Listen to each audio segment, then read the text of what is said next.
जय श्री राधे कृष्ण। दोस्तों किसी ने बड़े कमाल की बात कही है कि इस दुनिया में कोई आपके हाथ से छीनकर ले जा सकता है, लेकिन आपके नसीब से छीनकर नहीं ले जा सकता। दोस्तों, आज की कहानी बड़ी विशेष और ज्ञानवर्धक है। उम्मीद करते हैं आप इसे पूरा सुनेंगे। अपने वह नहीं होते जो तस्वीरों में साथ खड़े होते हैं, अपने तो वह होते हैं जो तकलीफों में साथ खड़े होते हैं। सबके दिलों का सांस अलग होता है, इस दुनिया में सबका व्यवहार अलग होता है। आंखें तो सबकी एक जैसी ही होती हैं, पर सबका देखने का अंदाज अलग होता है। लोग कहते हैं जिंदगी मिली है अपने नसीब से, अपने हिसाब से जीने के लिए, लेकिन वही लोग सुबह होते ही किसी और के हिसाब से जीने चले जाते हैं। दिमाग कहता है कि लोगों के साथ वैसा ही व्यवहार करो जैसा वह हमारे साथ करते हैं, लेकिन फिर दिल कहता है कि अगर हम भी उनके जैसे बन जाएंगे तो उनमें और हम में क्या फर्क रह जाएगा। हासिल कर एक मुकाम नया, वक्त बदल जाता है, इंसान बदल जाते हैं, वक्त पर रिश्तों के अंदाज बदल जाते हैं। कभी कह दिया अपना तो कभी कर दिया पराया, दिन और रात की तरह पुराने समय की बात है।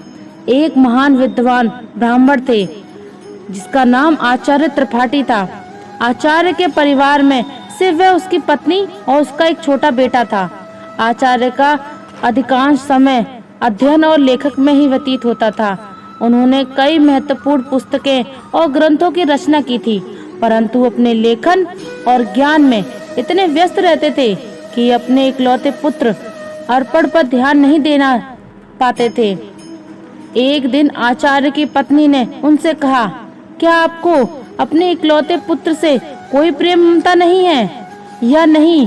पूरे दिन आप बस अध्ययन और लेखन में ही व्यतीत करते हैं। आचार्य ने उत्तर दिया, मेरे पास इन भावनाओं के लिए समय कहाँ है। आचार्य जी विद्वानों के बीच बहुत प्रतिष्ठित थे और राजा के दरबार में भी उनका बहुत सम्मान था।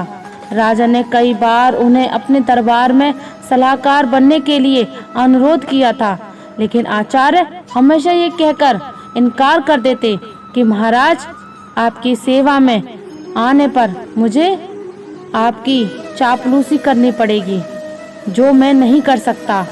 दूसरी तरफ उनका पुत्र अर्पण अपनी माँ की अत्यधिक लाड़ प्यार में बिगड़ रहा था।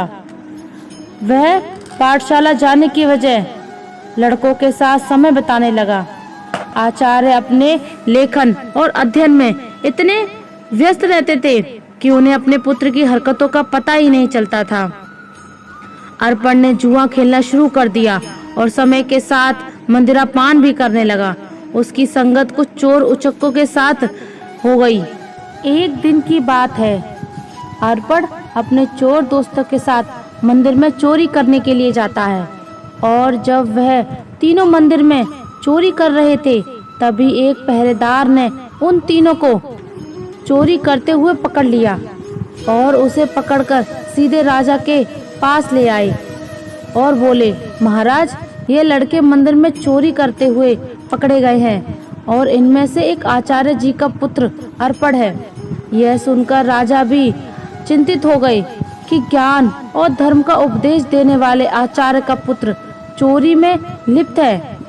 राजा ने तुरंत एक सैनिक को आचार्य जी के घर पर सूचना देने के लिए भेजा।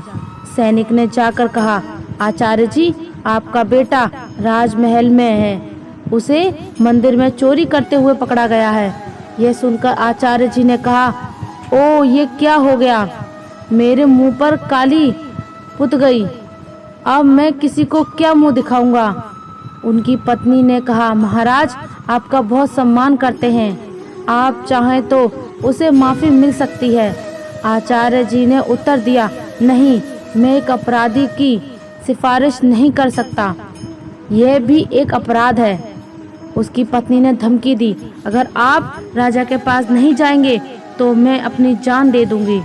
इस प्रकार आचार्य जी ने अपने सिद्धांतों के आगे झुकने से इनकार कर दिया, और यही उनके व्यक्तित्व की महानता को दर्शाता है। आचार्य ने भारी मन से कहा, ओ तुम्हारी इस जिद की वजह से मुझे राजा के पास जाना ही पड़ेगा। पत्नी की बात मानकर के बावजूद राज महल पहुंचे। दरबार में उन्होंने राजा से निवेदन किया, राजन, मेरा पुत्र अभी नाबालिग है, उसे क्षमा कर दीजिए। राजा ने गंभीरता से जवाब दिया, यदि ऐसी बात है तो आपको राज दरबार में सभी के सामने मुझसे सार्वजनिक रूप से माफ़ी मांगनी होगी, तभी मैं आपके बेटे को माफ़ कर सकता हूँ। आचार्य ने सिर झुकाकर कहा, ठीक है राजन, मैं भरे दरबार में आपसे अपने बेटे के लिए क्षमा याचना करता हूँ। आचार्य जी की इस विनती पर राजा ने उनके बेटे को इस शर्त पर माफ़ कर दिया कि भविष्य में वह कोई अपराध नहीं करेगा। परंतु इस घटना के बाद आचार्य जी की प्रतिष्ठा में धक्का लग गया। वह जहाँ भी जाते लोग उसे कहते कि आचार्य का बेटा चोर और उचक्के हैं। यह सब सुनकर आचार्य जी को बहुत दुख होता। इस अपमान और बेइज्जती के चलते आचार्य जी अब बीमार रहने लगे। उनके स्वास्थ्य पर इसका गहरा असर पड़ा। बेटा तो घर आ गया, लेकिन चोरी की उसकी आदत गई नहीं। उसने आचार्य जी की किताबें उठाकर बेचना शुरू कर दिया। एक दिन आचार्य जी ने पूछा, मेरी पुस्तकें कहाँ गईं? तो बेटे ने लापरवाही से कहा, पिताजी, मैंने घर का कोना कोना साफ कर दिया। आचार्य जी क्रोधित होकर बोले, अरे निकम्मे, तूने मेरा सर्वनाश कर दिया। बेटा उसे स्वर में बोला, आप तो हमेशा मुझे कोसते ही रहते हैं। मुझे क्या लगा वह किताबें किसी काम की नहीं, इसलिए मैंने उसे बेच दिया। आचार्य जी ने उसे ज़्यादा कुछ कहा नहीं। समय बीतने के साथ साथ आचार्य जी की बीमार और गंभीर होती चली गई। चिंतित थे, लेकिन उनके बाद उसकी पत्नी और आवारा बेटे का क्या होगा? वह बीमार थे, फिर भी एक महत्वपूर्ण ग्रंथ की रचना कर रहे थे। वह सोचते थे, मैं ये ग्रंथ पूरा करके ही मरूंगा। बीमारी के बावजूद वे दिन रात लिखते रहते और एक दिन उनका ये ग्रंथ पूरा हो गया। उन्होंने सोचा, मेरा ग्रंथ तो पूरा हो गया, लगता है मेरे जीवन के दिन भी पूरे हो गए। उस दिन उन्होंने अपने बेटे को पास बुलाया और कहा, बेटा अभी भी समय है, तुम संभल सकते हो, अपने आप को काबिल बना सकते हो। उन्होंने अपना लिखा हुआ ग्रंथ बेटे को देते हुए कहा, बेटा तुम्हारी बर्बादी मेरी ही लापरवाही का नतीजा है। ये अमूल्य ग्रंथ संभाल कर रखो, तुम्हें देने के लिए मेरे पास और कुछ नहीं है। अर्पण ने वह ग्रंथ की पोथी अपने पास रखी, परंतु मन ही मन वह सोच रहा था, मैं इस पोथी का क्या करूँगा? मुझे पढ़ना लिखना तो आता ही नहीं। अगर पिताजी ने कुछ पैसे दे देते तो बात भी थी। अगले दिन सुबह आचार्य जी का देहांत हो गया। उनकी मृत्यु के बाद उनके परिवार पर मानो दुखों का पहाड़ टूट गया। परंतु अर्पण को इस बात की कोई चिंता नहीं थी। वह तो अपने पिता के सामान में धन की तलाश करने लगा। पिताजी ने मेरे लिए एक कौड़ी भी नहीं रखी। अर्पण निराश होकर बैठ गया। कुछ समय और बीता तो माँ बेटे की हालत इतनी खराब हो गई कि खाने के भी लाले पड़ने लगे। एक दिन माँ ने तंग आकर बेटे से कहा, बेटा कुछ काम धंधा करके आओ, नहीं तो हम भूख में मर जाएंगे। अर्पण ने उदास मन से जवाब दिया, माँ मुझ जैसे अनपढ़ और बदनाम को कौन काम देगा? यह सुनकर माँ ने सोचा, क्यों ना मैं राजा के पास जाऊं। मेरे पति का राजा बहुत सम्मान करते थे, शायद वह हमारी मदद कर दे। यह सोचकर वह राज दरबार पहुंची और राजा ने गुहार लगाई, महाराज हम भूखे मर रहे हैं, हमारी मदद कीजिए। राजा ने खड़े स्वर में कहा, क्या मदद? तुम्हारे पति को मैंने बहुत बार सलाहकार बनने के लिए अनुरोध किया था, लेकिन आचार्य हमेशा ये कहकर इनकार कर देते कि महाराज आपकी सेवा में आने पर मुझे आपकी चापलूसी करनी पड़ेगी, जो मैं नहीं कर सकता। राजा ने कहा, तुम्हारा बेटा अब कमाने लायक है, मैं तुम्हारी कोई मदद नहीं कर सकता। निराश होकर माँ घर लौट आई। घर पहुंचकर अर्पण ने माँ को अपने पिता की दी हुई पोथी दिखाते हुए कहा, माँ, पिताजी ने ये पोथी मुझे क्यों दी? माँ ने दुखी स्वर में कहा, बेटा, यह तेरे पिता की ज्ञान की आखिरी निशानी है।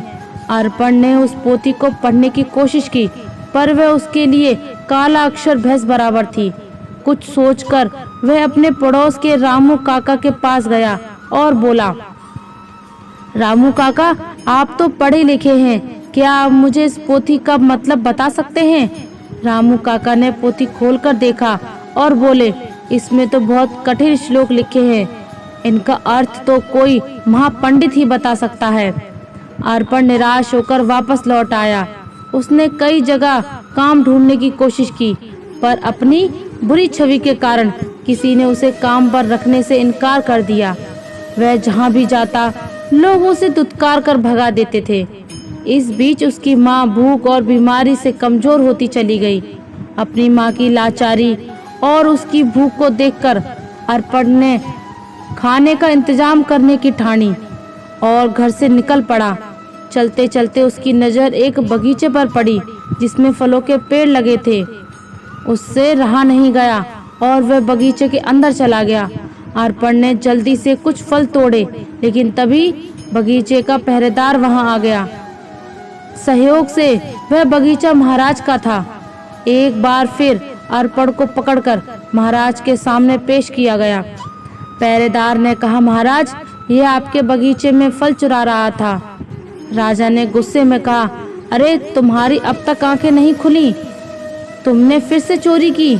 अर्पण गिड़गिड़ाकर बोला, महाराज, मैं कई दिनों से भूखा हूँ। राजा ने कड़क आवाज में कहा, चुप हो जाओ। अगर तुम आचार्य के पुत्र ना होते, मैं तुम्हें सूली पर चढ़ा देता। यहाँ से चले जाओ, तुरंत मेरा राज्य छोड़ दो। वह बेचारा कह भी नहीं पाया कि वह भूख से लाचार है।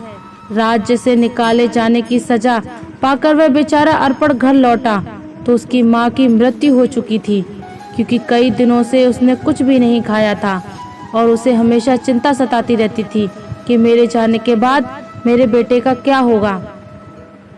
दुखी मन से उसने अपनी माँ का अंतिम संस्कार किया और राज्य छोड़ने का निश्चय कर लिया। अर्पण ने अपने पिता की दी हुई पोथी को संभालकर एक थैले में डाला और राज्य छोड़कर चला गया। दोस्तों, जिंदगी के एहसास बदल जाते हैं जब कोई हाथ और साथ दोनों ही छोड़ देता है, जब कुदरत कोई न कोई उंगली पकड़ने वाला भेज ही देता है। मुस्कुराकर चलते रहिए, मुंह पर कड़वा बोलने वाले कभी धोखा नहीं देते। डरना तो मीठा बोलने वालों से चाहिए, जो दिल में नफरत पालते हैं और समय के साथ बदल जाते हैं। नामुमकिन कुछ नहीं है, हम वह सब कर सकते हैं जो हम सोच सकते हैं, और वह सब सोच सकते हैं जो हमने कभी नहीं सोचा कि सब कुछ संभव है। हर कोई कहता है कि ईश्वर नजर नहीं आता। सच तो ये है कि जब संकट में कोई साथ नहीं देता तो वही नजर आता है। सहारे इंसान को खोखला कर देते हैं और उम्मीदें कमजोर कर देती हैं। अपनी ताकत के बल पर जीना शुरू कीजिए। आपका खुद से अच्छा साथी और हमदर्द कोई नहीं हो सकता।